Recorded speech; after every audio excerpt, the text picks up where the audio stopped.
Hey everybody, Jake here from Bearded Gear, and I'm finally ready to do my full review on this. This is the Finch Cimarron, and the Cimarron is, at the moment, the newest model that has been released by Finch Knife Co. The guys over at Finch have become friends of mine. They're really cool. They did provide this knife to the channel for review, so I did not pay for this knife, but the guys over at Finch are really, really cool in the sense that they welcome any and all feedback from me, and they give me autonomy. I'm not obligated to give them some kind of weird promotional thing because they give it to me to review, not to promote. So this will be as objective of a review as I'm capable of doing, bearing in mind that I like those guys. I think they're cool, and I like their knives in general. So let's kind of jump off from there, but Finch will be linked down below. Check them out if you haven't. They're fantastic guys over there, and they make really fun knives. So this is the Cimarron, and it's a little bit of an interesting offering in their lineup. I feel like their knives, I don't know, in my mind they almost seem like they kind of go together. Like the 1929 and the Holiday kind of seem like a set of two knives to me. And then the Runtley and the Tycuna, to me, kind of feel like they go together. Maybe just because they kind of came out like back-to-back-ish, or just their G10 construction or whatnot, and they're both like kind of on the smaller end. But this is the biggest in terms of overall length knife that Finch has come out with yet so far, and it feels a little different than the Runtley or the Tycuna, but it also doesn't feel like the 1929 or the Holiday. It still feels like a Finch though, like it's got kind of some of the sensation of their knives in it, but it just feels a little bit different, a little bit standalone. And I think a lot of that really is the size, because it's a much longer, much more kind of full-size knife for them. Although it doesn't really feel full-size in a lot of ways because it's so slim too. So it's an interesting knife, but let's kind of jump into it. So I've had this knife now for way too long, just like the Holiday that I just finished my review on. I've had this knife for a couple of months. I feel kind of bad about that. I've been behind on some of the reviews of knives that aren't loaners, just because I've been trying to kind of churn my loaners out a little bit quicker, and I've had so much stuff coming in to review, so it's been hard to get through everything. But because I've had this for quite a while, I've had the opportunity to carry it quite a bit. So I've had this knife in pocket, I don't know, over a dozen times. And I've also tucked it into my fanny pack a good few times in the spot where sometimes I'll put an EDC fixed blade in kind of the back of my fanny pack that I wear as a crossbody bag. I don't know. I've got a video on my fanny pack if you want to watch it. But yeah, I've carried this a lot, and I've used it a pretty good amount as well. I haven't used it as much as I've used the Holiday. Spoiler alert, I do like the Holiday just a tiny bit better than this knife, but I love this knife as well. Like, this knife isn't going anywhere. I'm not planning on getting rid of it. So yeah, I've used it a good bit for cutting cardboard, opening boxes, opening packaging, like internal packaging, clamshells and stuff like that. I don't think, and I've probably cut one apple with this. I don't remember off the top of my head. I may or may not have cut an apple with it. I think I did. Anyway, I have done a little bit of paracord with this. I had it in pocket one of the days that I was testing another knife for it, so I did pull it out and cut a little bit of paracord. Did great for that. So I've put it through its paces enough to feel comfortable talking about its performance. So yeah, let's jump in from there. I'll go over ergos, carry, cutting, action, all that stuff, and we'll see where that takes us. I'm sure I'll get sidetracked at some point. It won't necessarily be in that order, but we're going to talk about those things. If you know me, that's not surprising. So ergonomically, let's start there. This is a super neutral handle shape, which I love. Neutral handles are a good move, in my opinion, a lot of the time. This knife is very smooth. This is polished G10. There's not jimping anywhere really other than right up here in kind of the most typical spot where you'd find jimping on a knife, and then in here on the kind of reverse side of the flipper tab, which Finch does, I think, on all of their knives, which provides just a good kind of forward pinch grip spot there where you can get jimping here, and have a little bit of traction. But yeah, when I hold this knife in a saber grip or a hammer grip, super comfortable. Draw cut, super comfortable. Reverse grip, super comfortable. Reverse grip, draw cut, super comfortable. It's just comfortable in every single orientation, and I can pinch up to here like I already showed. It's just because it's neutral, it feels very comfortable in hand any way that I put it, and it makes it feel like a better tool, like a better cutting implement, because I don't have to worry about being stuck in a certain grip. I can even kind of do one of these things where I'm pinched back here and I've got my finger all the way out almost to the tip to kind of pull through things. I can do a lot of like delicate work with this knife because this handle isn't locking me into any one grip. So I like that. The ergos are a definite win. Let's talk carry next. Carry on this guy is fine. It's really, really good in most ways. One of my favorite things, however, is to have a loop over style deep carry clip. So if you don't like deep carry clips, this knife is really, really excellent in pocket. For me, it does just leave kind of more sticking out than I would like. Carries about there in pocket. I would love it if it was a deep carry clip that came all the way to the butt end of the knife and the knife could kind of disappear in pocket a little bit more. That would be great. But in terms of its construction, it's a liner lock. There's nested liners in this G10, and there's no weight reduction on the liners or anything like that. But it's really slim, as you can see. And so the fact that it's just such a slim profile and it's not overly thick and it's G10, it's pretty lightweight. And in pocket, it especially feels lightweight. It's just, yeah, when you look at the slimness of it and how not heavy it is and how smooth it is. Sorry, I don't know why I have hiccups all of a sudden. In those ways, it's really, really comfortable to carry. So again, if your preference, like me, unlike me, is to not have loop over style deep carry clips that go all the way to the butt end of the knife, then everything else about this is excellent to carry. It's also really cool, side note, that this thing, the entire blade is hidden within the handle of the knife.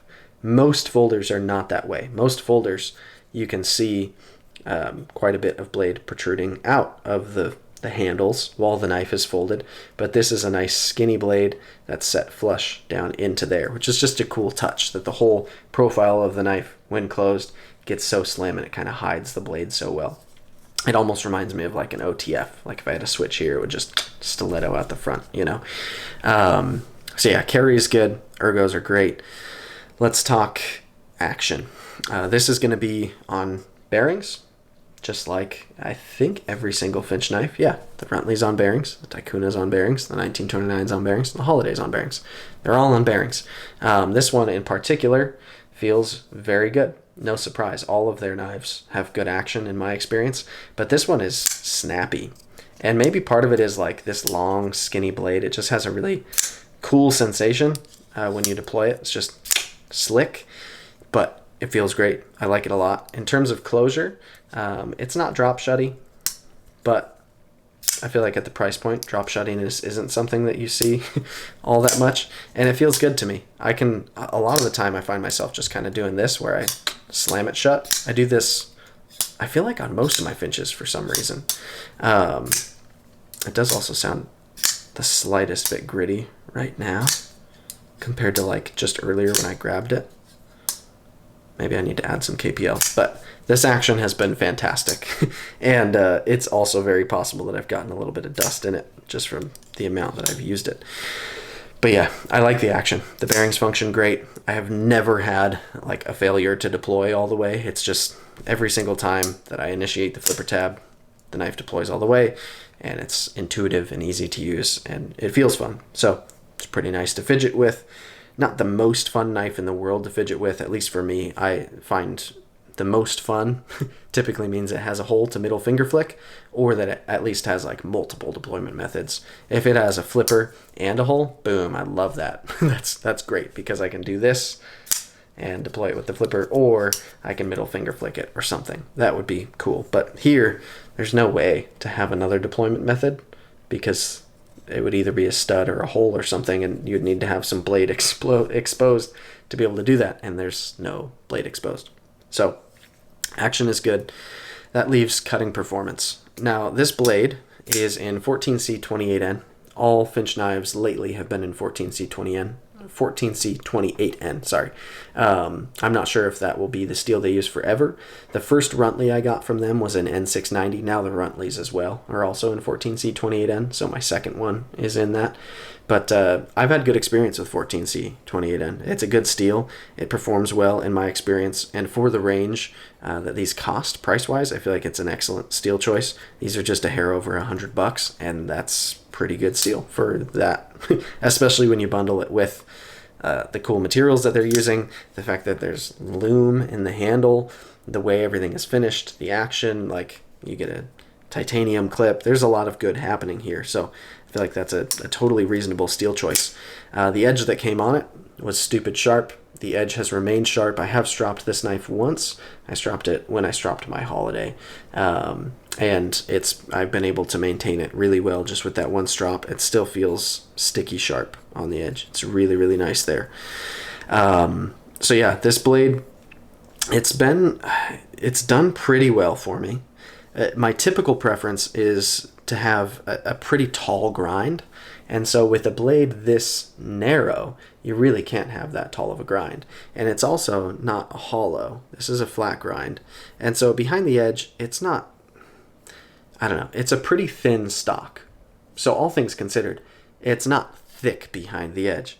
But I would love it if it was thinner. Like if this was a nice, maybe hollow grind because this blade is so kind of narrow, then that would be great to see that behind the edge thickness come down just a little bit. But it's totally usable, and the edge that's on it is great.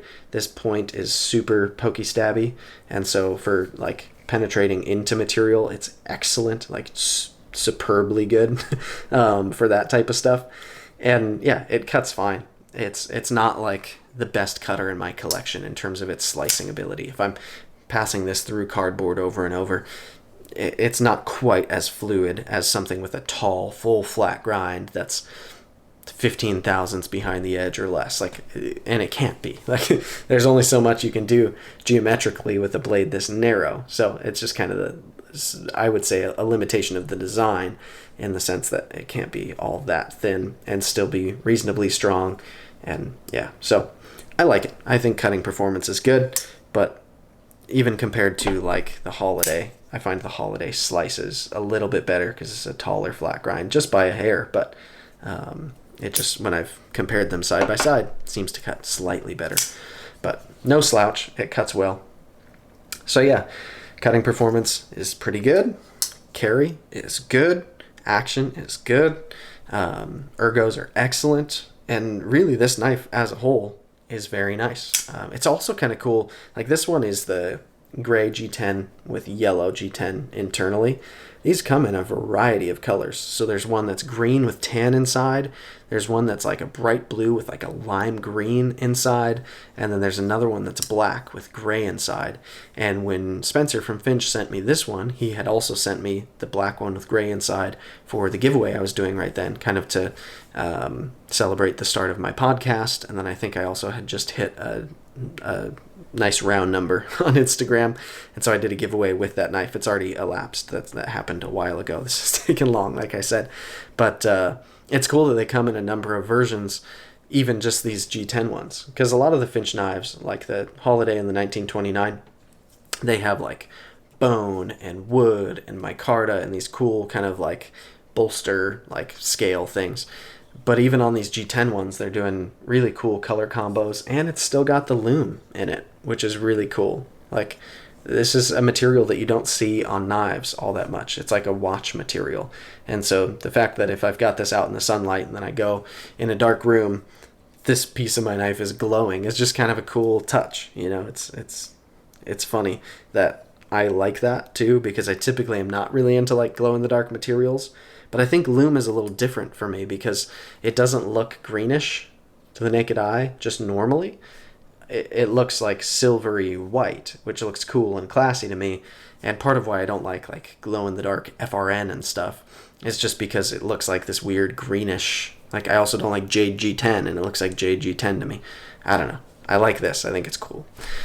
So yeah, I like this knife a lot. It's another good design from Finch, and I think kind of the thing that sticks out to me the most is just how slender, how slim the design is, that the blade tucks all the way into the handle when it's closed, and it's just this nice, slim, long, pokey, stabby, cool knife. And I think it would make a lot of sense as a kind of an adventure knife if you're like fishing for a day. In fact, I feel like I've seen them say something along the lines of this is a knife that's designed to be like kind of maybe in a fisherman's pocket or something like that. It's not going to be like bendy like a fillet knife, but you can kind of do some intricate detailed cuts with a blade this narrow, you know, and a tip that precise. And it's got a nice even kind of belly around it. So yeah, I think this knife could have a pretty good case for a use like that. Anyway, I like it. I think it's cool. I've droned on about it plenty by now, I'm sure. So I'll call it good there. But thank you for checking it out with me, guys. This has been fun. And again, thank you so much to Finch for sending it out. Finch will be linked down below. Check them out if you haven't. Or if you just want to peep on their site, I think they have been showing some upcoming designs, which is pretty exciting. I'm always stoked to see the new stuff they're coming out with. And yeah, we'll call that good. Thanks, guys. We'll see you on the next one.